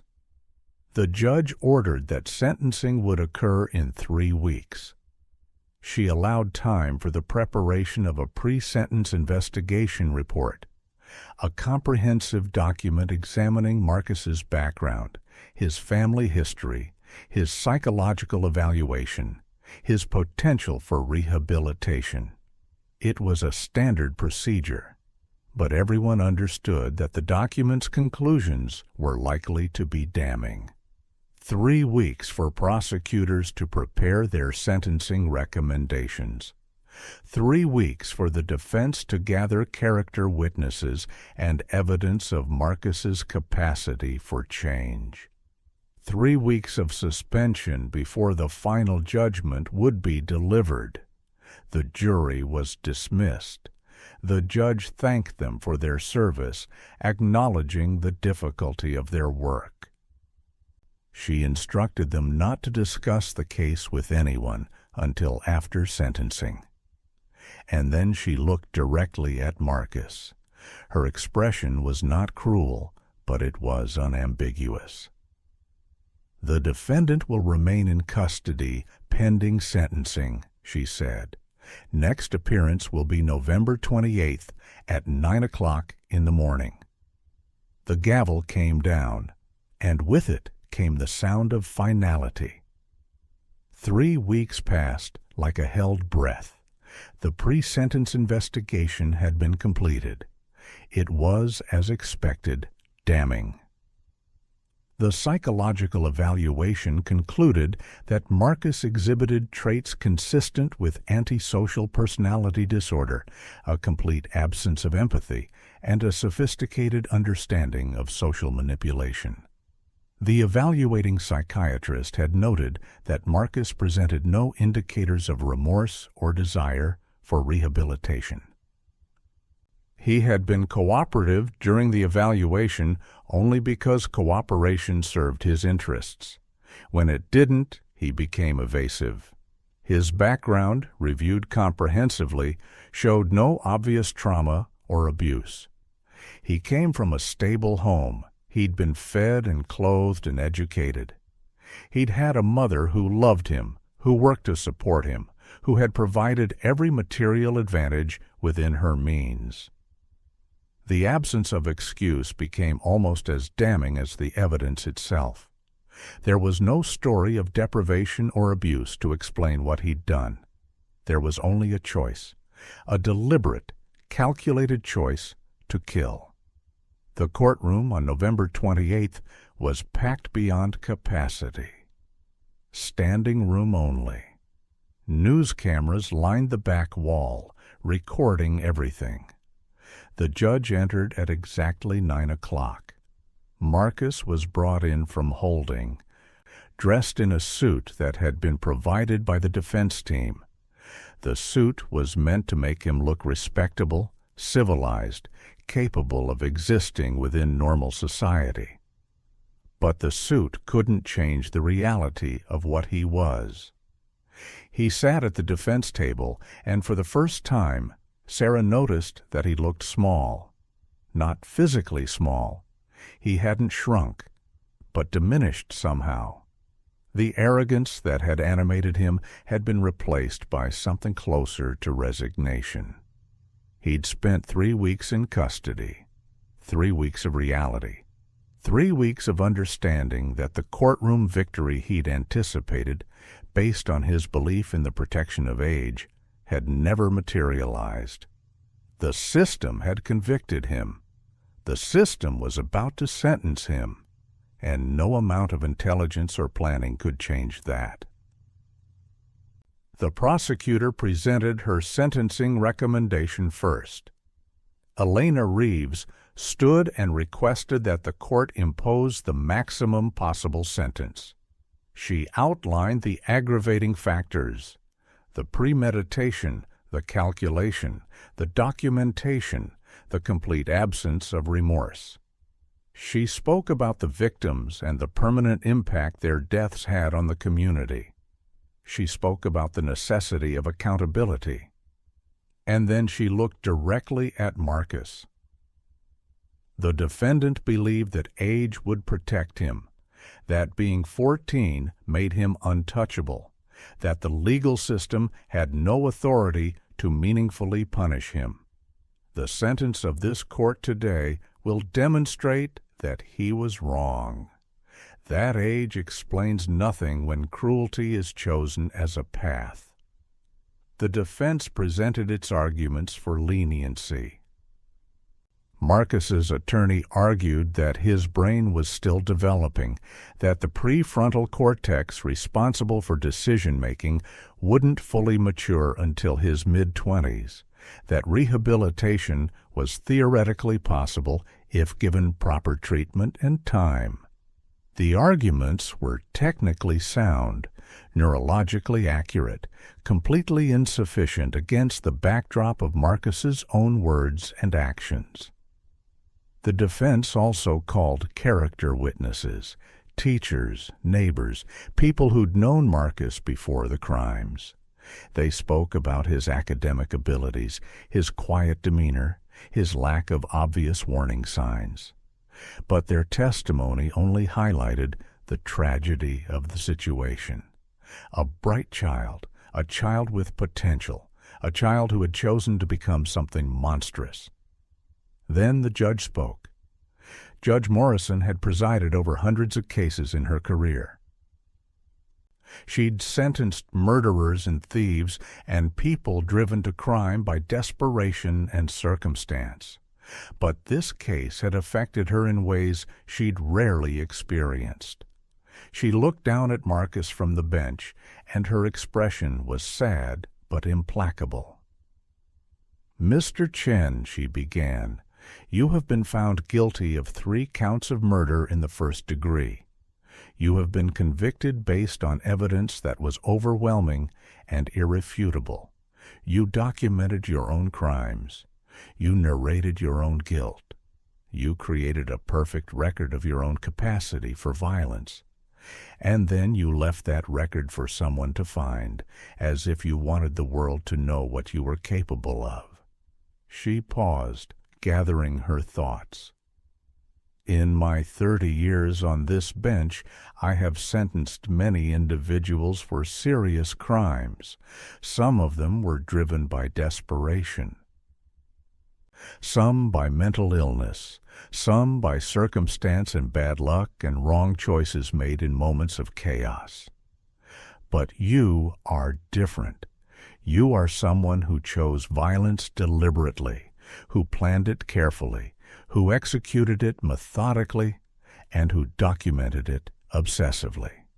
You are someone who has articulated your own understanding that you lack the capacity to feel remorse. You are someone who believed that being 14 years old would protect you from accountability. I am writing this sentence to inform you that you were wrong." The judge opened the document before her. Her voice was steady and clear. "It is the sentence of this court that you be committed to the custody of the Department of Corrections for the remainder of your natural life. You are sentenced to life imprisonment on each of the 3 counts of murder in the first degree. These sentences shall run consecutively. You will not be eligible for parole consideration for a minimum of 70 years. By that time, you will be 84 years old. Whether you will ever see freedom again is a question that will be decided by parole boards in the distant future, if you live that long.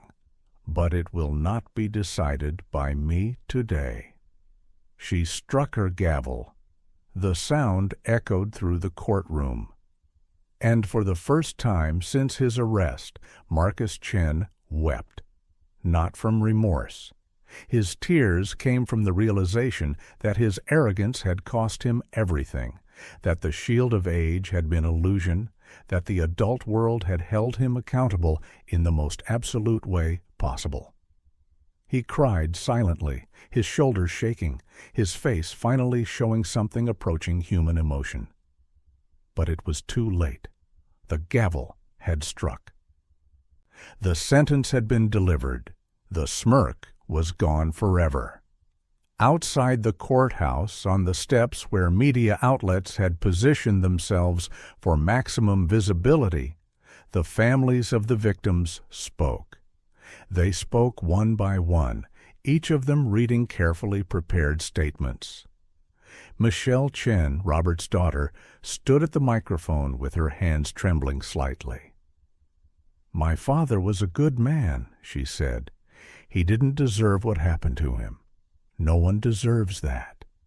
But today, there is some sense that justice has been served, that his death was acknowledged, that the person who took him from us will spend the rest of his life in prison. That doesn't bring my father back. That doesn't erase the hole in our lives. But it means that we don't have to carry the fear that he might walk free one day. And that matters. That matters more than I can put into words." She stepped back from the microphone, and her voice broke. She was led away by a victim advocate. Jennifer Martinez's mother followed. She was angrier, her statement sharper. My daughter had her whole life ahead of her, and it was taken by someone who thought he was smart enough to get away with murder. I'm glad he's in prison. I'm glad he'll stay there. And I hope he spends every day in that prison understanding what he did. The representatives from the homeless shelter spoke last. They talked about David Willis as a person, not just a victim, about his struggles and his humanity, about the fact that his life mattered, even though he was invisible to most of society. They talked about the necessity of accountability, about the importance of the justice system acknowledging that the death of a homeless person was just as significant as the death of anyone else. They spoke about the broader implications of Marcus's crimes, about the vulnerability of people on the margins, about the way predators often targeted those least likely to be protected or missed. The cameras recorded everything. The statements would be broadcast on evening news programs. They would become part of the historical record of this case. Evidence that justice, whatever form it took, had been witnessed and acknowledged by the community.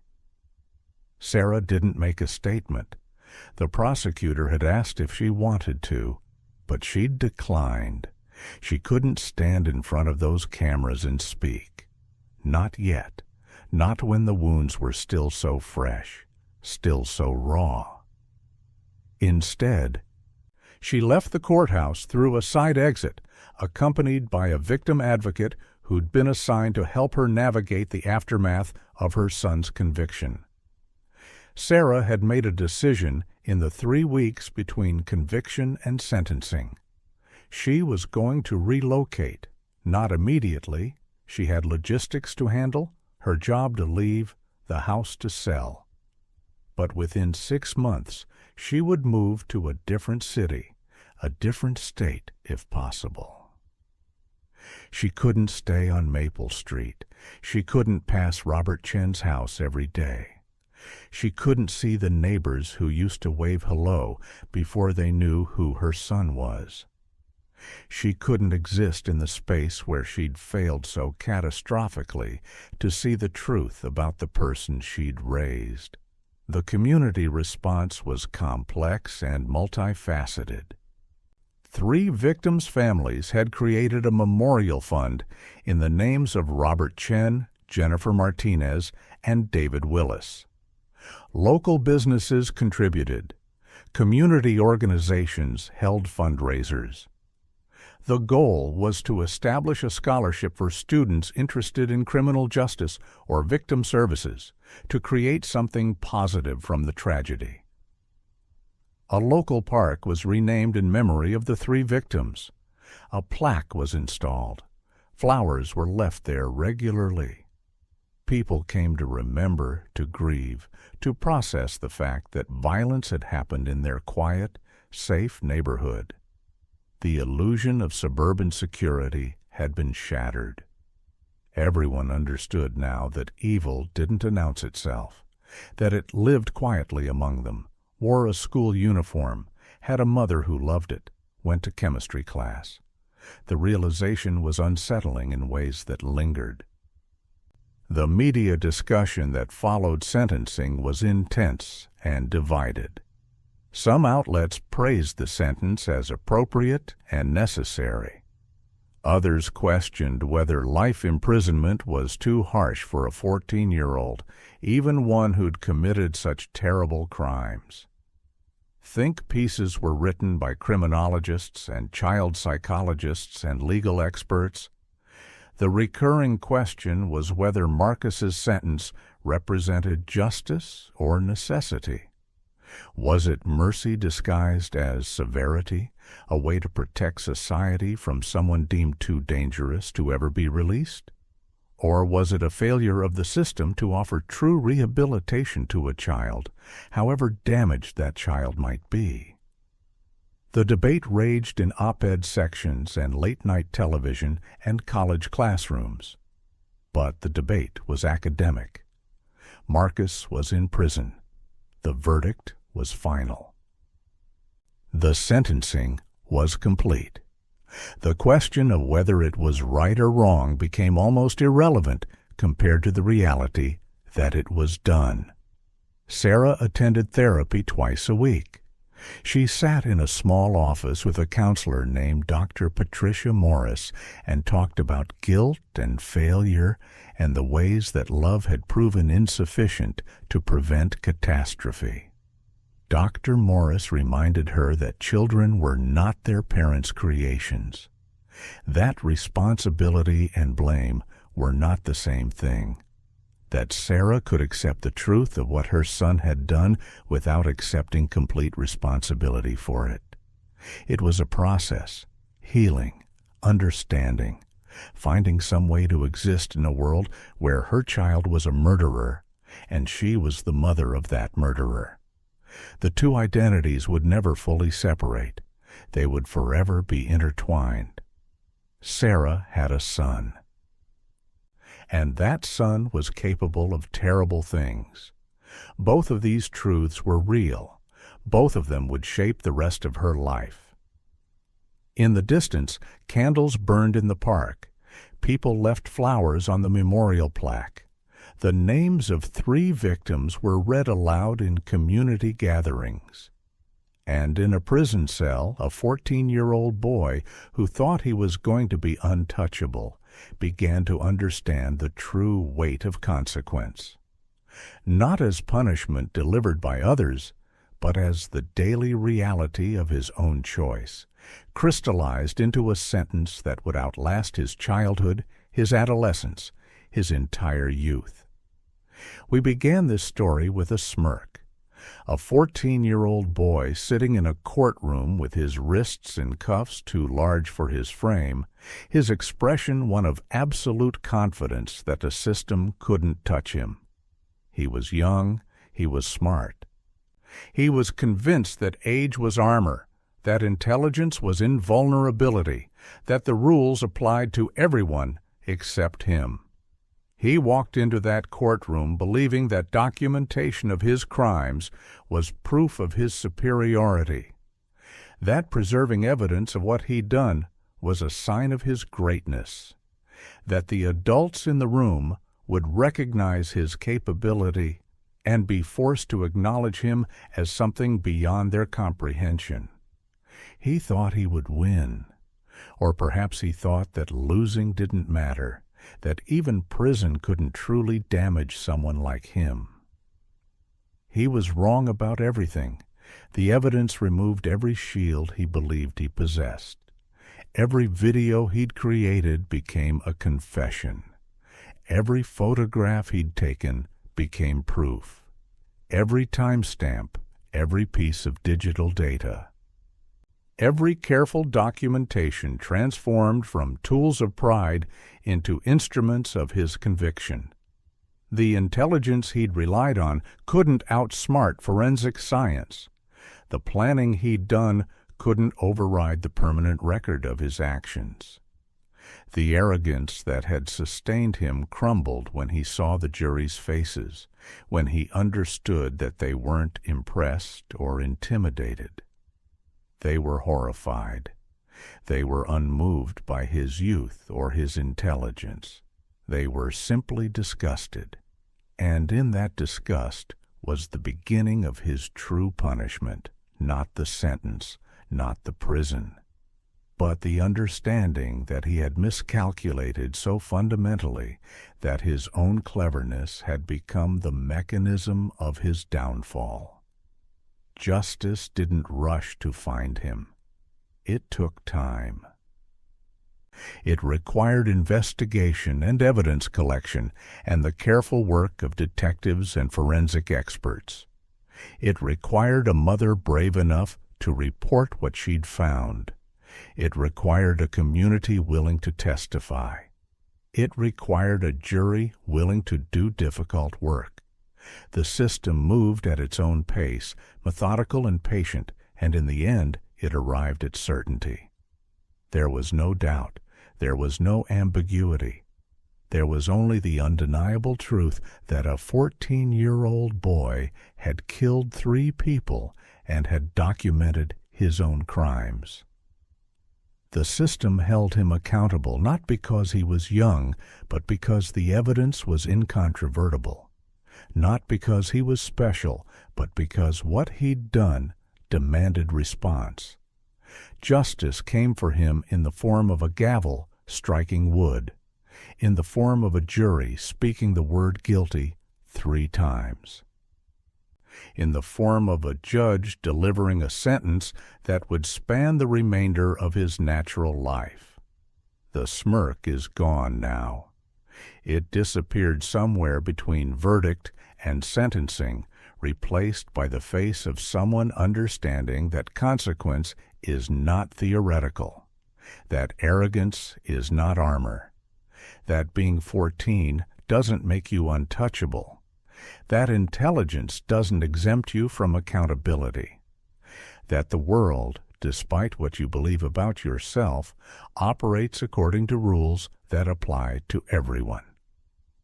The boy who entered that courtroom convinced of his own invulnerability now sits in a prison cell, and the weight of his understanding has become heavier than any physical restraint. He killed Robert Chen, he killed Jennifer Martinez, he killed David Willis, and no amount of intelligence or planning or arrogance can undo what he did. That is his reality now. That is what he will carry for the rest of his life. But this story isn't really about Marcus Chen's punishment. It's about something larger. It's about the families who lost loved ones and had to find their way to some kind of peace with that loss. It's about a mother who had to confront the truth that love isn't always enough, that good intentions don't guarantee good outcomes, that you can raise a child and still not truly know them. It's about a community that believed itself safe and learned that safety is often an illusion. It's about the justice system, imperfect as it is, stepping in and saying that boundaries matter, that consequences matter. That age doesn't eliminate responsibility when cruelty is chosen, that the law applies to everyone, even to teenagers who believe themselves above it. Marcus thought he would never be caught. He planned carefully. He chose victims he thought were invisible. He documented everything because he believed his intelligence made him untouchable. He was wrong. The evidence found him. The investigation connected the dots. The jury convicted him, and the judge sentenced him to a life that will be defined by his crimes. 70 years before even the possibility of parole. By the time he might become eligible for release, he will have aged into a different life entirely. If he's even alive by then, if he survives the decades of incarceration ahead of him. The future is uncertain, but the present is clear. Justice has spoken, accountability has been delivered, and the 3 people he killed are still dead, and they will remain dead forever. This is the reality that follows arrogance. This is what happens when someone believes themselves above the law, above consequences, above the basic human capacity to understand the suffering they cause. The system found him. The evidence convicted him. And the sentence will define the rest of his life. He thought he was smart. He thought he was special. He thought age was armor. But in the end, he was just a child who made terrible choices. And those choices followed him into adulthood, into prison, into a future where freedom became only a distant memory. He will spend the next 70 years understanding that he was wrong. And perhaps in that understanding, there is a kind of justice that goes beyond any sentence a judge could deliver. If you believe that justice was ultimately served, that accountability matters. That boundaries exist for everyone. Make sure this story reaches others. Share it. Discuss it. Let the world know that the system, despite its imperfections, can work. That evidence can overcome arrogance. That truth eventually finds its way into the light. Because stories like this matter, not for the spectacle, but for the reminder that we live in a society built on accountability, on the principle that no one, regardless of age or intelligence or arrogance, is truly untouchable.